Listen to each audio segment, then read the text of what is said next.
Bible സർവേയിൽ ഇന്ന് ഉച്ചയ്ക്ക് നമ്മൾ പഠിക്കുന്നത് 2 ദിനവൃത്താന്തം.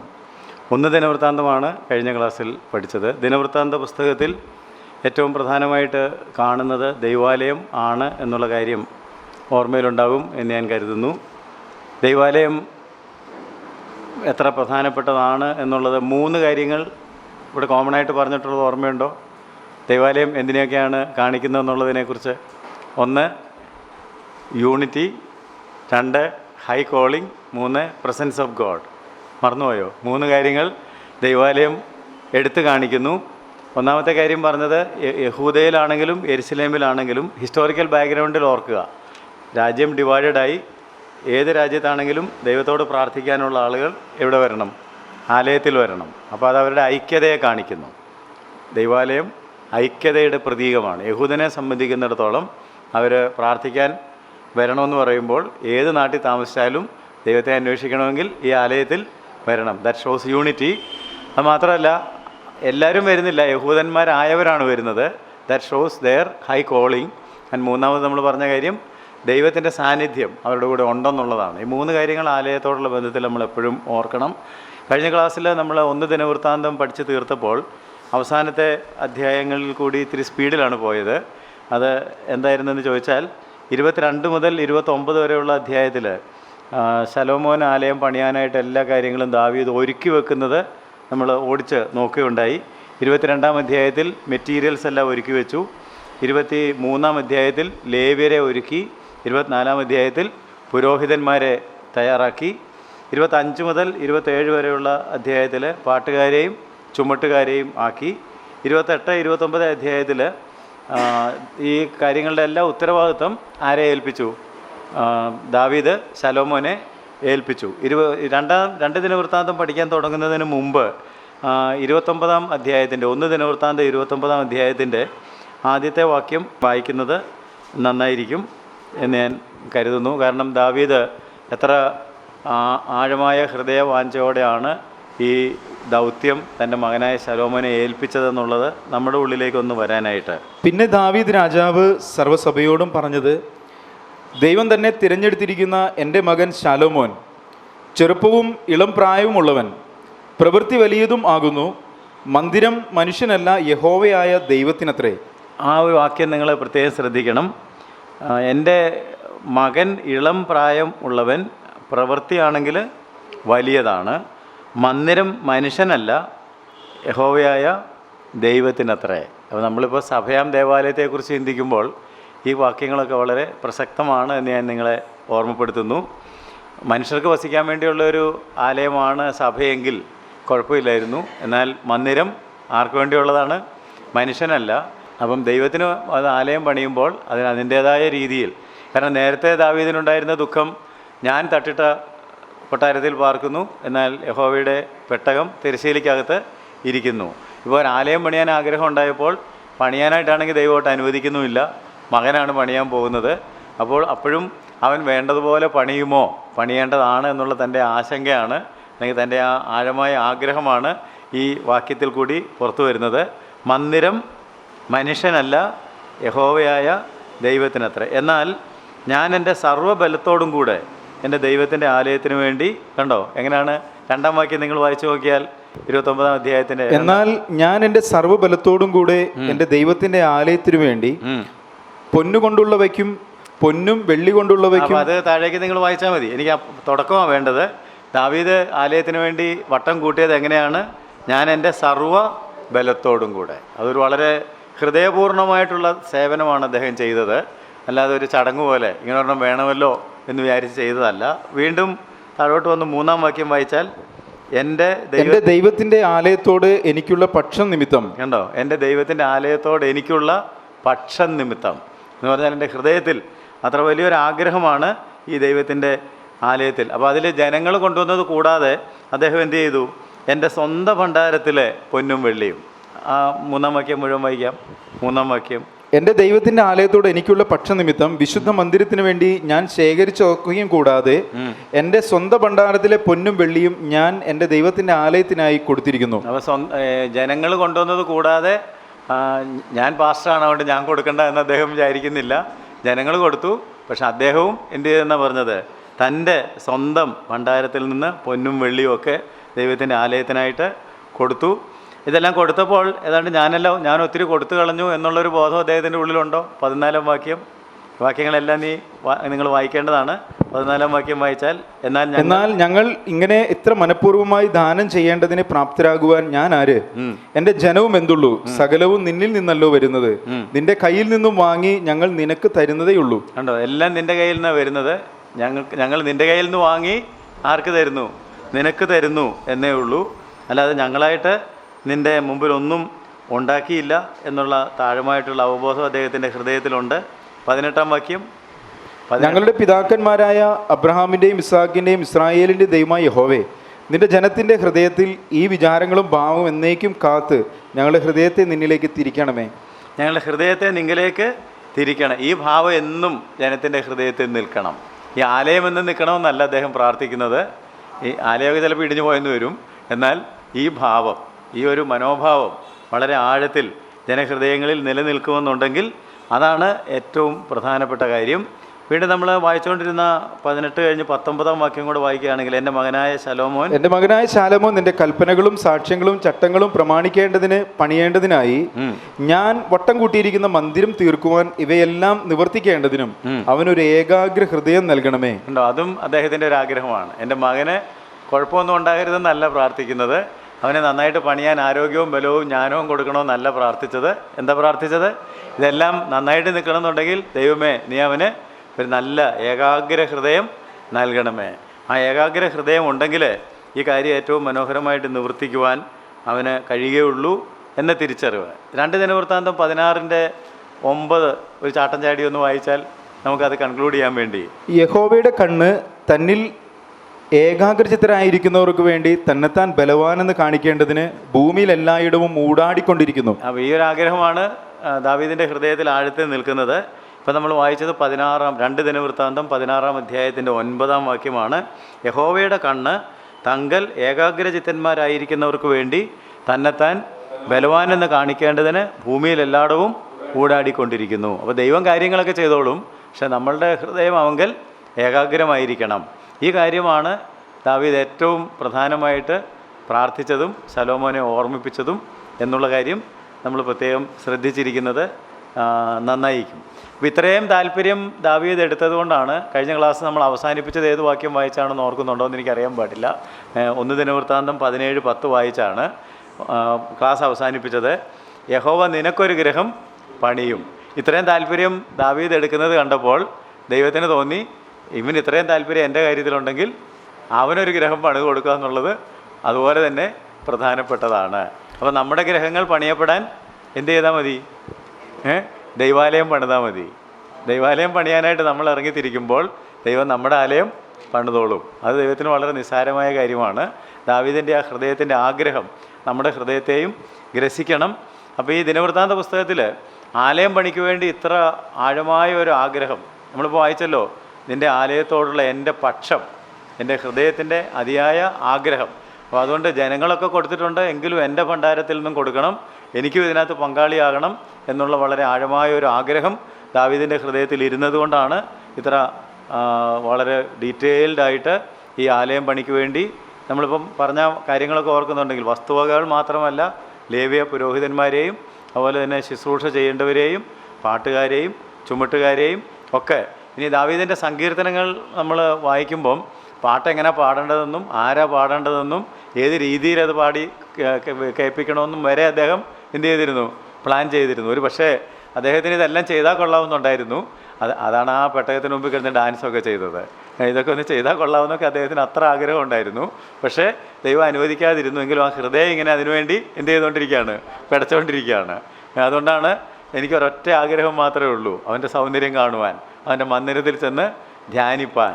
27-ാം സങ്കീർത്തനത്തിൽ നമ്മൾ 4-ാം വാക്യത്തിൽ വായിക്കുന്നത് പോലെ, അത് കാണുന്നത് വരെ ഞാൻ എൻ്റെ ശയ്യമേൽ കയറി കിടക്കുകയില്ല, ഞാൻ എൻ്റെ കൂടാര വീട്ടിൽ കടക്കുകയില്ല എന്ന് നമ്മൾ പിന്നൊരു സങ്കീർത്തനത്തിൽ വായിക്കുന്നുണ്ട്. ഞാൻ എൻ്റെ കണ്ണിന് ഉറക്കവും എൻ്റെ കൺപോളയ്ക്ക് മയക്കവും കൊടുക്കുകയില്ല.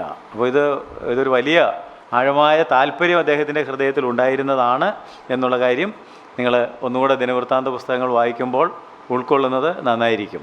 അപ്പോൾ 1 ദിനവൃത്താന്തത്തിൻ്റെ തുടർച്ചയാണ് രണ്ട് ദിനവൃത്താന്തം. രണ്ട് ദിനവൃത്താന്തത്തിൽ നമ്മൾ നേരത്തെ ഒന്ന് ദിനവൃത്താന്തത്തെ ഇക്വേറ്റ് ചെയ്ത് നിങ്ങൾ ഓർക്കുന്നുണ്ടായിരിക്കും.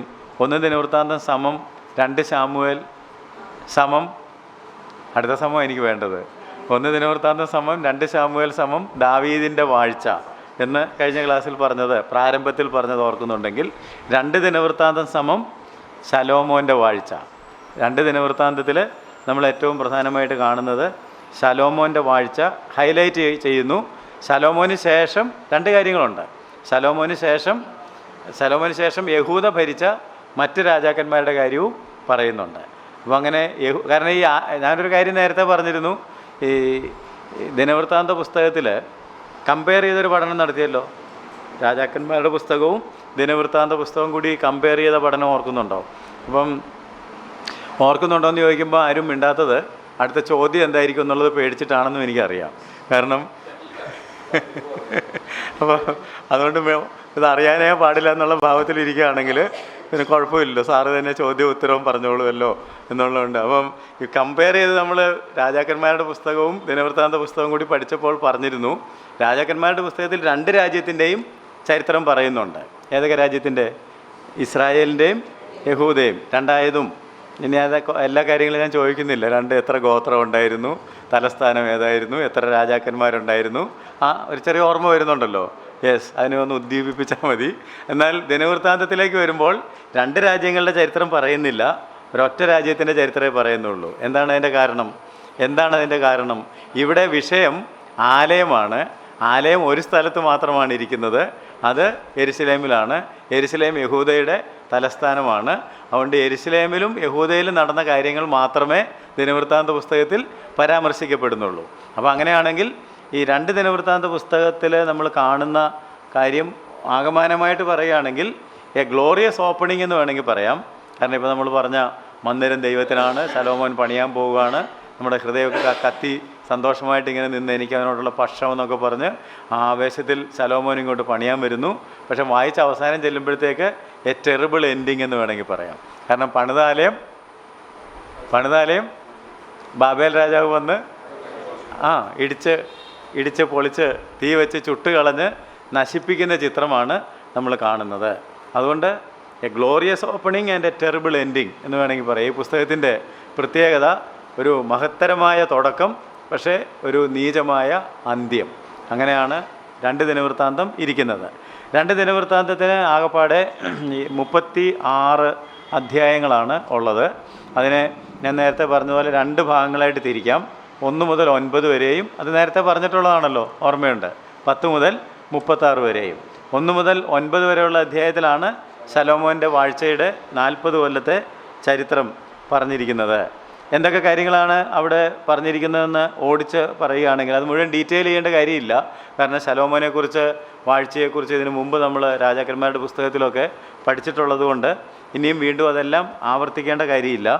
എന്നാൽ പ്രത്യേകം നിങ്ങൾ ഓർത്തിരിക്കേണ്ട ഒരു പ്രധാനപ്പെട്ട കാര്യം, ഇവിടെ ദേവാലയ ബന്ധിതമായിട്ട് ദേശീയ തലത്തിലും ആത്മീയ തലത്തിലും സിഗ്നിഫിക്കൻ്റ് ആയിട്ടുള്ള ചില പ്രത്യേക കാര്യങ്ങൾ മാത്രമാണ് പരാമർശിക്കപ്പെടുന്നത്. അല്ലാതെ ശലോമോൻ്റെ ജീവചരിത്രം മുഴുവനും പറയുന്നില്ല.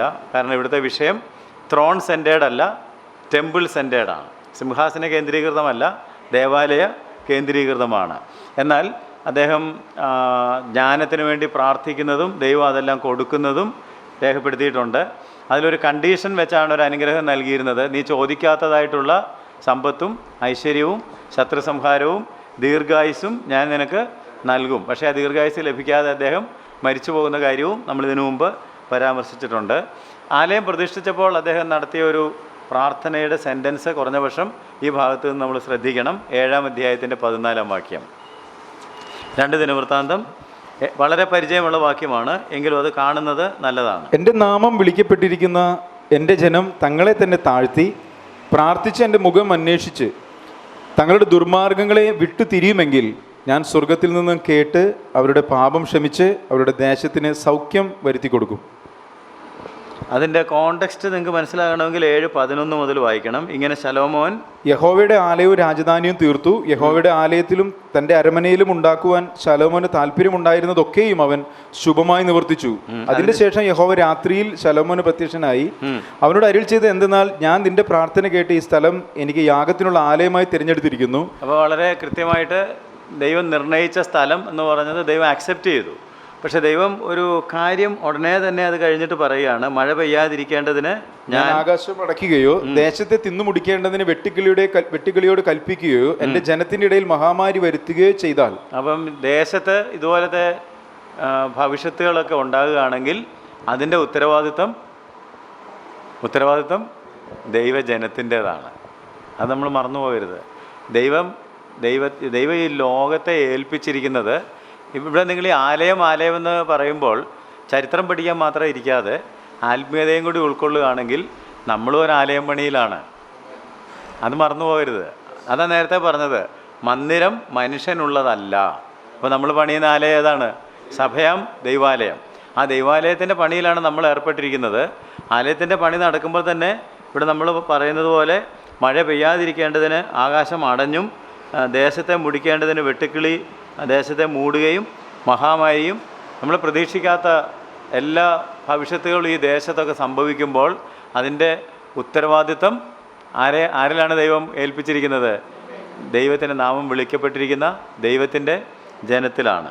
അതിപ്പോൾ ദൈവത്തിൻ്റെ ഒരു നിർദ്ദേശമാണ് ഇപ്പോൾ നമ്മൾ വായിച്ച് കേട്ടത് ശലോമോനോട്.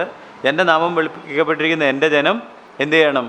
തങ്ങളെ തന്നെ താഴ്ത്തി പ്രാർത്ഥിച്ച് എൻ്റെ മുഖം അന്വേഷിച്ച് തങ്ങളുടെ ദുർമാർഗങ്ങളെ വിട്ടു തിരിയുമെങ്കിൽ ഞാൻ സ്വർഗത്തിൽ നിന്ന് കേട്ട് അവരുടെ പാപം ക്ഷമിച്ച് അവരുടെ ദേശത്തിന് സൗഖ്യം വരുത്തി കൊടുക്കും.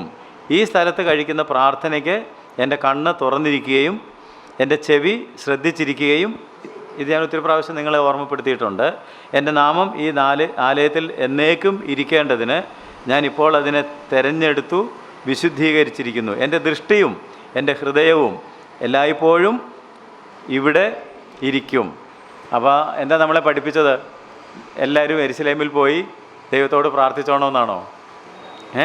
ഒരു ഹോളി ലാൻഡ് ടൂർ നടത്തി നിങ്ങളിപ്പോൾ പ്രാർത്ഥിക്കാൻ ചെന്നാൽ ഇസ്ലാം ദേവാലയത്തിൽ കയറി പ്രാർത്ഥിക്കേണ്ടതായിട്ട് വരും. കാരണം ഇപ്പോൾ അത് ഒരു മുസ്ലിം മോസ്കായിട്ടാണ് ഇരിക്കുന്നത്. അതാണോ അതിൻ്റെ അർത്ഥം? അല്ല. അതിൻ്റെ അർത്ഥം എന്താണെന്ന് ചോദിച്ചാൽ ഇതൊരു പ്രതീകാത്മകമായ പരിപാടിയാണ്. നമ്മളൊരു സിംഹാസനം ഉറപ്പിക്കുന്നതല്ല നമ്മുടെ ദൗത്യം, ഒരാലയം പണിയുന്നതാണ് നമ്മുടെ ദൗത്യം. ആരുടെ ആലയം? സഭയാം ദൈവാലയം. മന്ദിരം മനുഷ്യനുള്ളതല്ല, ദൈവത്തിനുള്ളതാണ്. അപ്പോൾ ദൈവത്തിൻ്റെ ആലയം പണിയുമ്പോൾ ദൈവം നമുക്ക് തരുന്ന ഒരു പ്രോമിസ് എന്താണെന്ന് ചോദിച്ചാൽ, എൻ്റെ കണ്ണും എൻ്റെ കാതും ഒക്കെ നിങ്ങളുടെ പ്രാർത്ഥനയ്ക്ക്, ഇവിടെ വന്ന് കഴിക്കുന്ന പ്രാർത്ഥനയ്ക്ക് ഞാൻ ശ്രദ്ധിച്ചിരിക്കുമെന്ന് പറഞ്ഞാൽ നമ്മളുടെ പ്രാർത്ഥനയ്ക്കും നമ്മളുടെ കൂടിവരവുകൾക്കും ഒക്കെ ദൈവത്തിന് വളരെ താല്പര്യമുണ്ട്. 2 or 3 പേർ എൻ്റെ നാമത്തിൽ കൂടി വരുന്നിടത്ത് എൻ്റെ സാന്നിധ്യം അവരുടെ നടുവിലുണ്ട്. പക്ഷെ നമ്മൾ യഥാസ്ഥാനപ്പെടാത്തതാണ്. ദൈവമക്കൾ യഥാസ്ഥാനപ്പെടാത്തത് കൊണ്ടാണ് ദേശം അനുഗ്രഹിക്കപ്പെടാത്തതെന്നുള്ളത് ദൈവം വളരെ ശക്തമായിട്ട് ഇവിടെ ഓർമ്മപ്പെടുത്തുന്നു. അതുകൊണ്ട് നമ്മൾ പ്രാർത്ഥനയ്ക്ക് കൂടുമ്പം പലപ്പോഴും ഈ വാക്യം വായിച്ച് നിങ്ങൾ കേട്ടിട്ടുണ്ടാവും അല്ലേ? പ്രാർത്ഥനയ്ക്ക് കൂടുമ്പോൾ പലപ്പോഴും പാസ്റ്റർമാർ നമ്മളെ ഈ വാക്യം വായിച്ച് കേൾപ്പിക്കും, അല്ലെങ്കിൽ നിങ്ങൾ തന്നെ ചിലപ്പോൾ കോട്ട് ചെയ്യും. പക്ഷേ അതിൻ്റെ അർത്ഥം ഒന്ന് മനസ്സിലാക്കുന്നത് നല്ലതാണ്. എൻ്റെ നാമം വിളിക്കപ്പെട്ടിരിക്കുന്ന എൻ്റെ ജനം എന്ത് ചെയ്യണം? തങ്ങളെ തന്നെ താഴ്ത്തി പ്രാർത്ഥിച്ച് എന്ന് പറഞ്ഞാൽ പല പ്രാർത്ഥനകളിലും പ്രാർത്ഥനയില്ല. എല്ലാ വെള്ളിയാഴ്ചയും പ്രാർത്ഥന, എല്ലാ ബുധനാഴ്ചയും പ്രാർത്ഥന എന്ന് പറഞ്ഞു കഴിയുമ്പോൾ പ്രാർത്ഥനയുണ്ടോ എന്ന് ചോദിച്ചാൽ പ്രാർത്ഥനയുണ്ട്.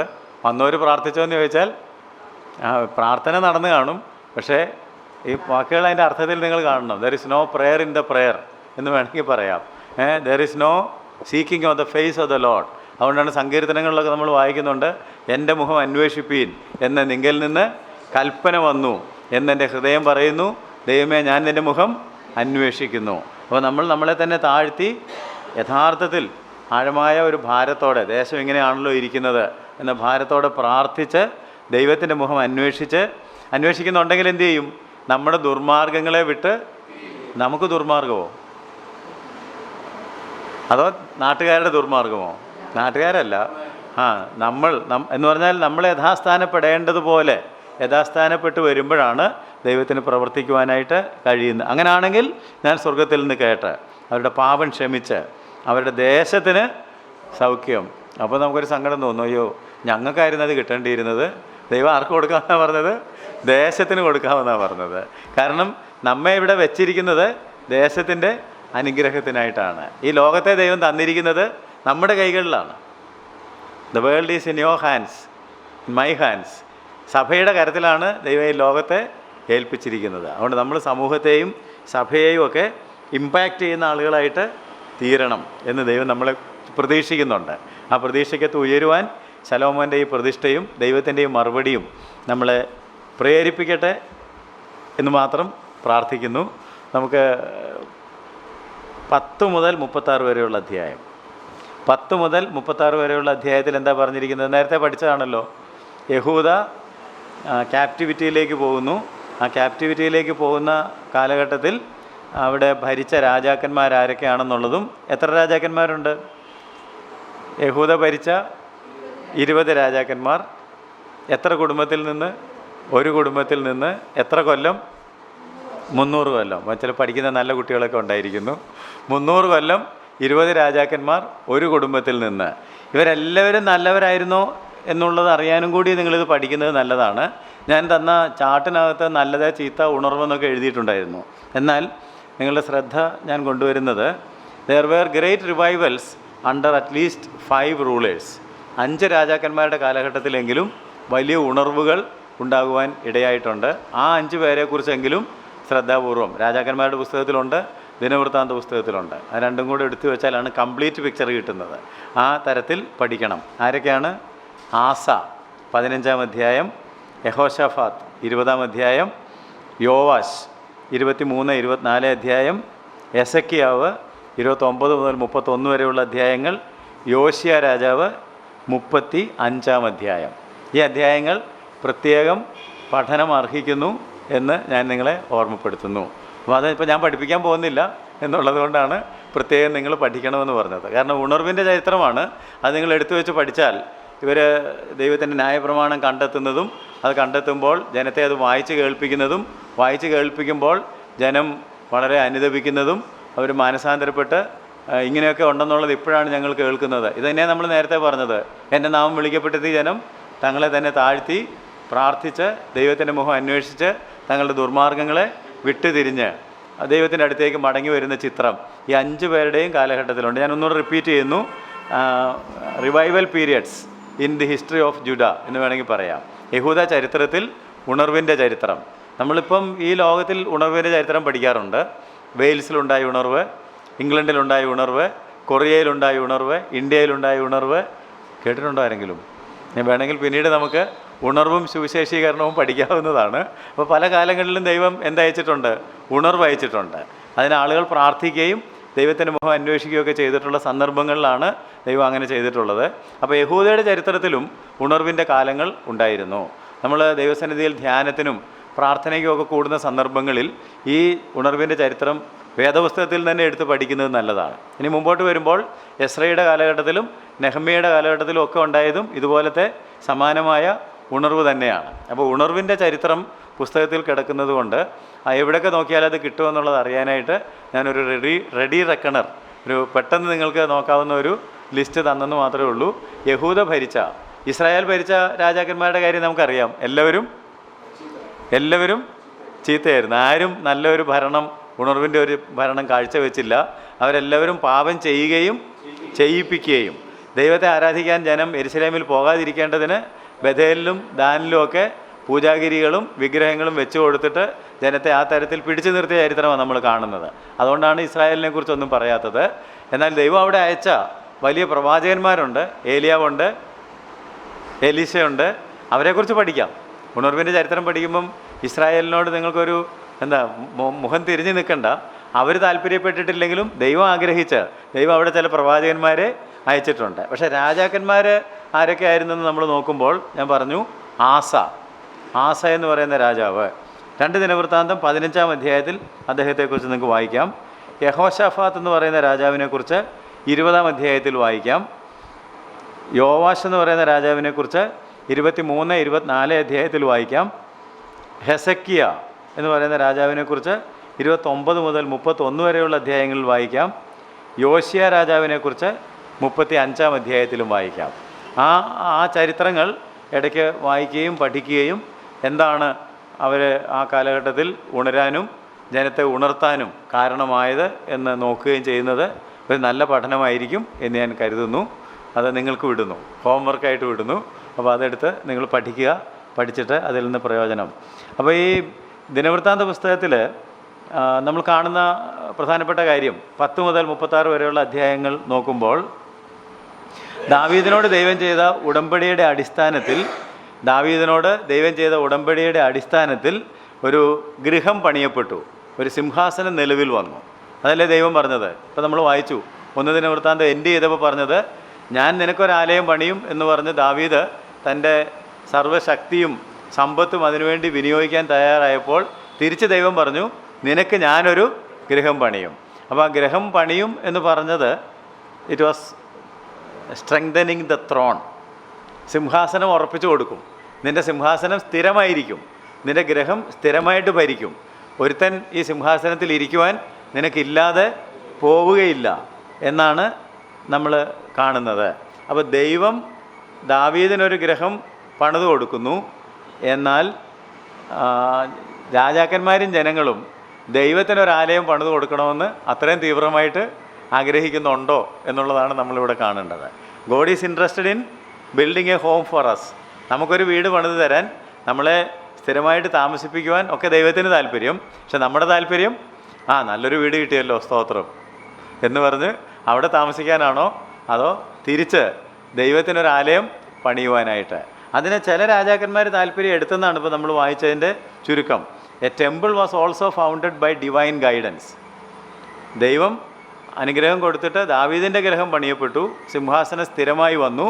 എന്നാൽ ദൈവത്തിൻ്റെ ഗൈഡൻസിൽ ഒരു ആലയവും പണിയപ്പെട്ടു. ഈ സിംഹാസനവും ആലയവും രണ്ടും തമ്മിൽ എങ്ങനെ പ്രവർത്തിക്കണമെന്നാണ് ദൈവം ആഗ്രഹിച്ചിരുന്നത്? സിംഹാസനവും ആലയവും ഇത് തമ്മിൽ എന്തെങ്കിലും ഒരു ബന്ധമോ പൊരുത്തമോ ദൈവം ആഗ്രഹിച്ചിരുന്നോ? തീർച്ചയായിട്ടും ആഗ്രഹിച്ചിരുന്നു. ഏത് തരത്തിൽ? Uphold each other. അങ്ങോട്ടും ഇങ്ങോട്ടും അപ്ഹോൾഡ് ചെയ്യണം. സിംഹാസനം ആലയത്തെ ഉയർത്തണം, ആലയം സിംഹാസനത്തെ അനുഗ്രഹിക്കണം.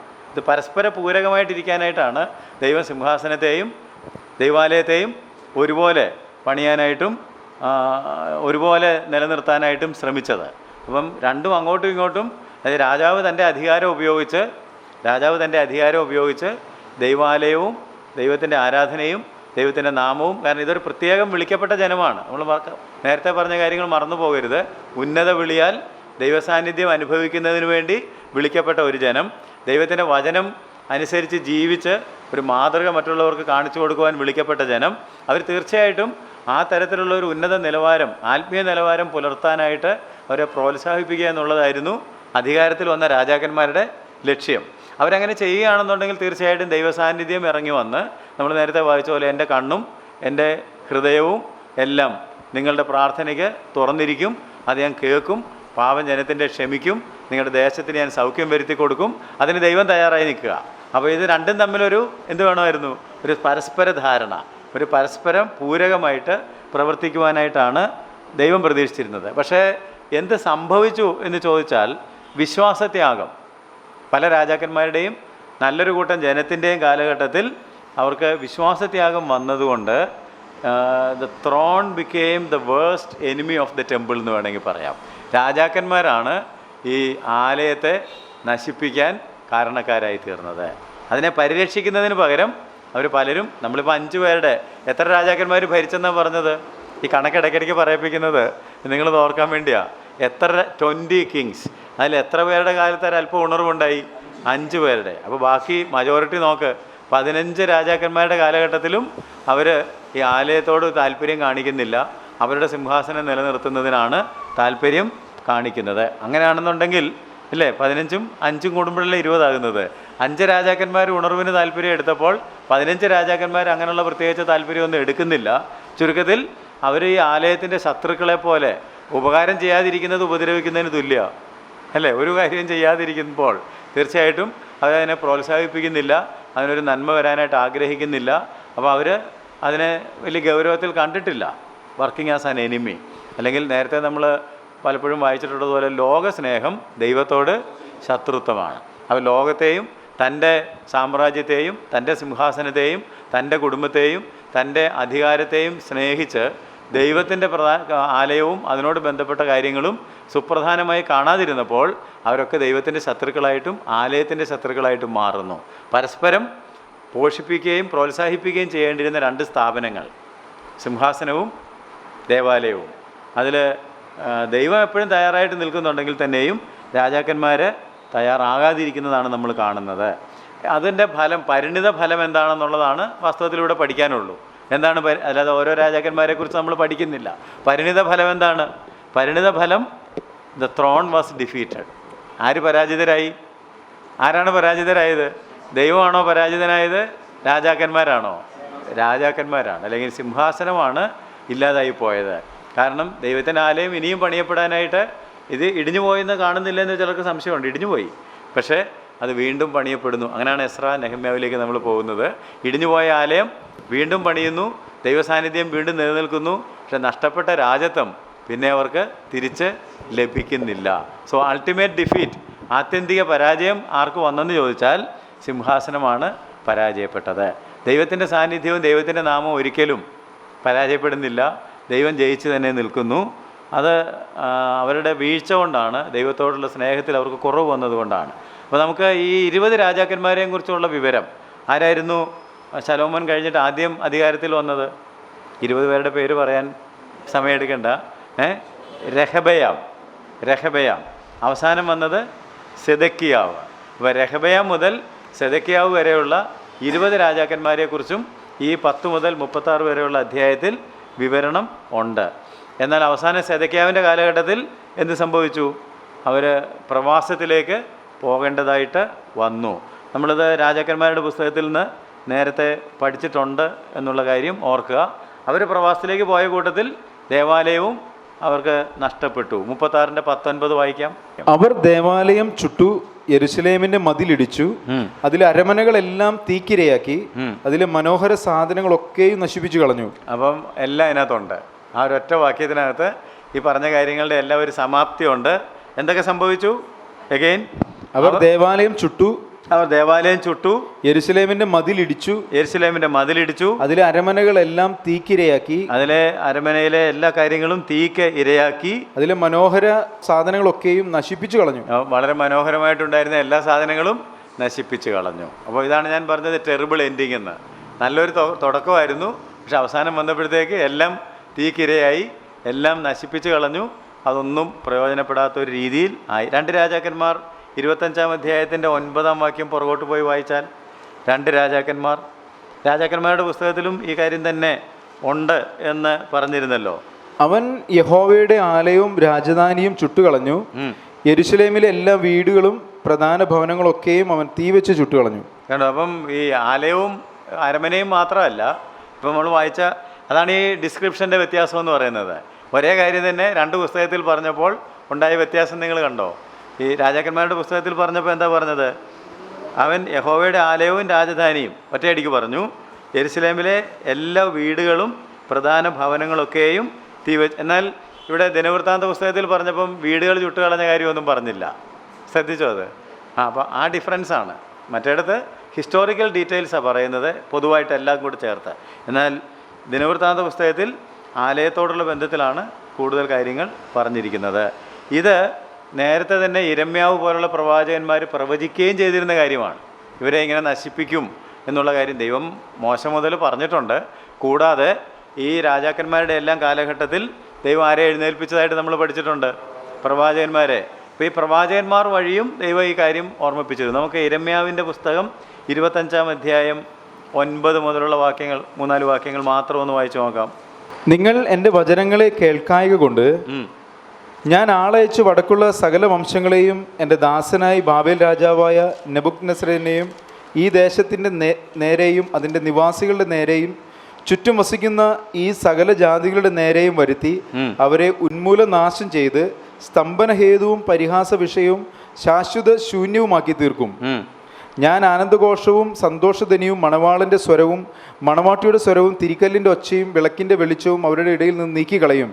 ഈ ദേശമൊക്കെയും ശൂന്യവും സ്തംഭനഹേതുവുമാകും. ഈ ജാതികൾ ബാബേൽ രാജാവിൻ്റെ 70 സംവത്സരം സേവിക്കുമെന്ന് യഹോവയുടെ അരുളപ്പാട്. അടുത്ത വാക്യം കൂടെ.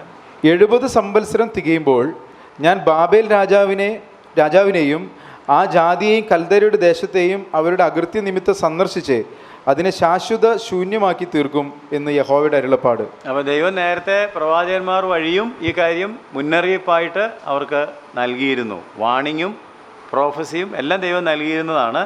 എങ്കിലും ആ കാര്യങ്ങളൊന്നും അവർ ഗൗരവമായി എടുക്കാതിരുന്നത് കൊണ്ട് അവസാനം എ ടെറിബിൾ എൻഡിങ്, അല്ലേ? Glorious beginning but A terrible ending. അപ്പോൾ അതുകൊണ്ട് ദിനവൃത്താന്ത പുസ്തകത്തിൽ നമ്മൾ കാണുന്നത് ഈ ഒരു കാര്യമാണ് എന്നുള്ള കാര്യമാണ് നിങ്ങൾ ഓർത്തിരിക്കേണ്ടത്. ദാവീദിൻ്റെ വാഴ്ചയുടെയും ഭരണത്തിൻ്റെയും എല്ലാ വിശദാംശങ്ങളും നിങ്ങൾക്ക് ഈ പുസ്തകങ്ങൾ വായിച്ചാൽ കാണാൻ സാധിക്കും. ചുരുക്കത്തിൽ അതെല്ലാം കൂടെ നമുക്ക് വേണമെങ്കിൽ ഒന്ന് കൺക്ലൂഡ് ചെയ്യണമെന്നുണ്ടെങ്കിൽ ഹൈ കോളിംഗ്, ഗ്രേറ്റ് ബ്ലെസ്സിങ്, ഇൽ ഡൂയിങ്, ബാഡ് എൻഡിങ് എന്ന് വേണമെങ്കിൽ പറയാം. ഒരു ഉന്നത വിളികൊണ്ട് ദൈവം വിളിച്ച് ഒരു ഉന്നത സ്ഥാനത്ത് ആടിനെയൊക്കെ നോക്കുന്നിടത്ത് നിന്ന് ദാവീദിനെയും അവൻ്റെ കുടുംബത്തെയൊക്കെ പൊക്കിക്കൊണ്ട് വന്നു, വലിയ അനുഗ്രഹം കൊടുത്തു. High calling followed by great blessing. പക്ഷേ അവരുടെ ഭാഗത്ത് നിന്ന് ദൈവം കൊടുത്ത ആ ഗ്രേറ്റ് ബ്ലെസ്സിങ്ങിനെ വേണ്ട തരത്തിൽ ഉൾക്കൊള്ളാതെ ഇൽ ഡൂയിങ് എന്ന് പറഞ്ഞാൽ അവർ വളരെ മോശമായിട്ടാണ് അതിനെ കൈകാര്യം ചെയ്തത്. അതിനുള്ള പ്രതികരണം ഒട്ടും നന്നായില്ല. അതുകൊണ്ട് എ ടെറിബിൾ ബാഡ് എൻഡിങ്. അവർ പ്രതീക്ഷിക്കാത്ത തരത്തിൽ ഒരു നിരാശാജനകമായിട്ടുള്ള അന്ത്യം അവർക്ക് ഭവിക്കുന്നതായിട്ട് നമ്മൾ കാണുന്നു. അതുകൊണ്ട് ഇതിന് മുമ്പ് നമ്മൾ പറഞ്ഞിട്ടുള്ളതുപോലെ ഒരു രാജാവും ഒരു ജനതയും ദൈവത്തെ ആദരിക്കുകയും ദൈവത്തിൻ്റെ വചനങ്ങൾ പ്രമാണിക്കുകയും ചെയ്യുമ്പോൾ ആ രാജ്യത്ത് സമാധാനവും സമൃദ്ധിയും നിലനിൽക്കുവാനായിട്ട് ഇടയായിത്തീരും. എന്നാൽ അവർ അവിശ്വസ്തരായി തീരുമ്പോൾ ദൈവത്തിന് അതിനകത്ത് ഇടപെട്ട് ചില നടപടികൾ സ്വീകരിക്കേണ്ടതായിട്ട് വരും. നമ്മൾ ഗലാത്യ ലേഖനം 6-ാം അധ്യായത്തിൻ്റെ 7-ാം വാക്യത്തിൽ വായിക്കുന്നത് പോലെ മനുഷ്യൻ വിതയ്ക്കുന്നത് തന്നെ കൊയ്യും. ഒരു പക്ഷേ ആ വാക്യത്തോടെ നമുക്ക് ഈ പുസ്തകത്തിൻ്റെ പഠനം അവസാനിപ്പിക്കാം. മനുഷ്യൻ വിതയ്ക്കുന്നത് തന്നെ കൊയ്യും. ഗലാത്യ ലേഖനം 6:7. മനുഷ്യൻ വിതയ്ക്കുന്നത് തന്നെ കൊയ്യും. അപ്പോൾ ദൈവം നമ്മളിൽ നിന്ന് പ്രതീക്ഷിക്കുന്നത് നന്മ വിതച്ച് നീതി കൊയ്യുന്നവരായിട്ടിരിക്കാനായിട്ടാണ്. ആ കാര്യത്തിലാണ് ഇവർക്ക് പിഴവ് പറ്റിയതെന്നുള്ള കാര്യം നമുക്ക് പ്രത്യേകം ശ്രദ്ധിക്കാം. സോ ദാറ്റ് ഈസ് 2 ക്രോണിക്കിൾസ്, 2 ദിനവൃത്താന്ത പുസ്തകം ഈ പറഞ്ഞതാണ്. അപ്പോൾ ഇനി കുറച്ച് ഹോംവർക്ക് കൂടെ ചെയ്താൽ 2 ദിനവൃത്താന്ത പുസ്തകം മുഴുവനായിട്ട് നിങ്ങൾക്ക് ഉൾക്കൊള്ളാൻ പറ്റും. അതിൽ ഹോംവർക്കിൽ തന്നെ ഹൈലൈറ്റ് ചെയ്യേണ്ട കാര്യം ഏതാണെന്ന് ഞാൻ പറഞ്ഞു. ഏതാണ്? ആ ഉണർവുണ്ടാക്കിയ 5 രാജാക്കന്മാർ. ബാക്കിയുള്ളത് ചരിത്ര താല്പര്യത്തിന് വേണ്ടി വേണമെങ്കിൽ പഠിക്കാം.